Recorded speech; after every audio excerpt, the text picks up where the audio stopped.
السلام عليكم ورحمة الله تعالى وبركاته. بتركيا تم ضبط نسخة من التوراة المهربة من سوريا تعود إلى 700 سنة. أعلنت السلطات التركية عن ضبط نسخة من التوراة تعود إلى 700 سنة تم تهريبها من سوريا.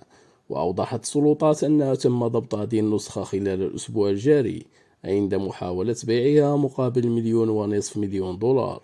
وأشارت إلى أن هذه التوراة مصنوعة من الجلد غزال وكتب أحرفها بالذهب وحجمها كدفتر جيد، مسجل أن عمرها يقدر بنحو 700 سنة. وتم اعتقال شخص بتهمة انتهاك القانون التركي لحماية الأصول الثقافية والطبيعية، في حين أرسلت نسخة التوراة إلى إسطنبول لعرضها على الخبراء. وتقوم السلطات التركية بشن حملات أمنية على مهربي الآثار، حيث غالبا ما يتم الإعلان عن ضبط وحجز عدد من القطع الأثرية.